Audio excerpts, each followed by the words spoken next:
असली प्यार एक कहानी है एक लड़के की जिसका नाम राज होता है।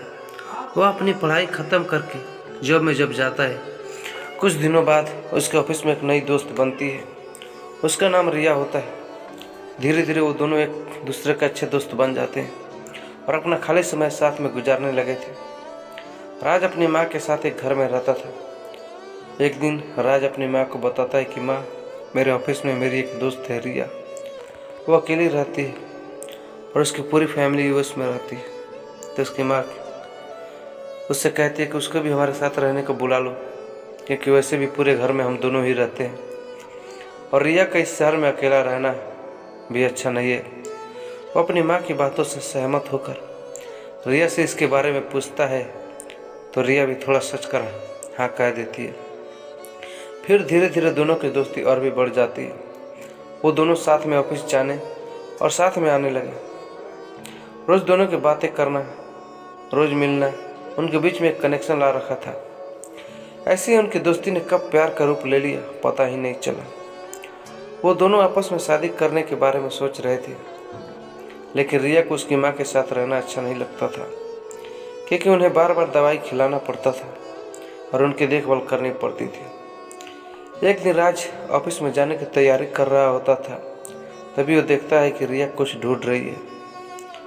तभी राज रिया से पूछता है, क्या हुआ, क्या ढूंढ रही हो? मैं अपनी रिंग ढूंढ रही हूँ, कल रात को मैंने यही रखी थी। तभी राज कहता है, ध्यान से ढूंढो, मिल जाएगी, यहीं कहीं होगी। मैंने तुम्हारी माँ को देखा था इस कमरे में आते हुए। मुझे तो लगता है तुम्हारी माँ ने रिंग चोरी कर ली है।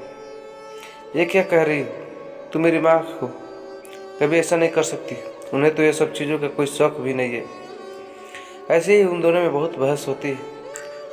आज तो फैसला होकर ही रहेगा, या तो तुम अपनी माँ को कहीं छोड़ कर आओ या फिर मैं ये घर छोड़ कर जा रही हूँ। अब तुम ही सोचो तुम्हें क्या करना है। यह सुनते ही राज को गुस्सा आ जाता है और वो कहता है कि तुम ये घर छोड़कर चली जाओ, पर मैं अपनी माँ को नहीं छोड़ सकता। रिया गुस्से से अपना बैग पैक करती है और वहाँ से जा रही होती है। तभी वो राज से पूछती है, तुम्हें अपनी माँ पर इतना भरोसा क्यों है कि तुम मुझे छोड़ने के लिए तैयार हो गए? जब मैं 2 साल का था तभी मेरे पिताजी गुजर गए थे और मेरी माँ दूसरों के घर में काम करके मुझे पाल पोसती थी। हमें 2 वक्त की रोटी भी ठीक से नसीब नहीं होती थी। जब रात को मैं माँ से खाना मांगता था तो माँ मुझे एक रोटी देती थी और साथ में कुछ सब्जी, और जब मुझे और भूख लगती थी तो मुझे माँ अपने लिए बची हुई रोटी भी दे देती थी और कहती थी, बेटा तू पेट भर खा ले, मेरे लिए खाना है। और वो भूखी ही सो जाती थी। जो मेरे लिए बिना खाना खाए रह सकती थी, तो क्या जो एक सोने की अंगूठी की भूखी हो जाएगी? यह बात सुनकर रिया कहती है, मैं जा रही हूँ, तुम ही रहो अपनी माँ के साथ। राज की माँ उससे पूछती है, बेटा रिया कहाँ चली गई? तो राज कहता है, जहाँ जाना था वो उससे वहाँ चली गई। राज की माँ को हार्ट की बीमारी होती है, इसलिए वो उससे कहती है, बेटा आज आते वक्त हार्ट की दवाइयाँ लेकर आना। राज कहता है, ठीक है माँ, और वहाँ से चला जाता है। राज रात को अपने दोस्तों के साथ बैठे बियर पी रहा होता है। वो बहुत ही डिप्रेशन में चला जाता है रिया के चले जाने के बाद। तभी उसकी माँ का कॉल आता है और उसकी माँ उससे कहती है, बेटा मेरे हार्ट में बहुत दर्द हो रहा है, जल्दी से जल्दी जा तू। तभी उसे याद आता है कि उसकी माँ को हार्ट का प्रॉब्लम है और वो वहाँ से बाइक लेकर जल्दी से घर पहुँचता है और अपनी माँ को हार्ट की गोली देता है और कहता है, माँ आप ठीक तो हो ना? उसकी माँ कहती है, अभी ठीक हूँ, अगर तू समय पर नहीं आता तो शायद मैं नहीं रहती। तभी राज कहता है, माँ ऐसा मत कहो, मेरे होते हुए आपको कुछ भी नहीं हो सकता। और राज अपनी माँ को आराम करने को कहता है और वहाँ से चला जाता है।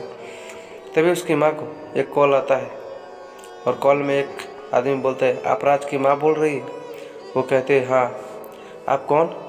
तो वो आदमी कहता है, मैं पुलिस स्टेशन से बात कर रहा हूँ, आपके बेटे का अभी बाइक से एक्सीडेंट हो गया है और वो अब नहीं रहा। उसकी माँ के हाथ से फ़ोन गिर जाता है और वो सोचती है कि फिर वो कौन था, और वो बहुत रोती है। उन्हें समझ में आ जाता है कि मरने के बाद भी राज अपनी माँ के लिए वापस आया था। दोस्तों, प्यार हम हर किसी से करते हैं, पर सच्चा प्यार तो वो है जो मरने के बाद भी रहे। और एक अनजान इंसान के लिए तुम अपने माँ बाप को त्याग दो, यह सही बात नहीं है।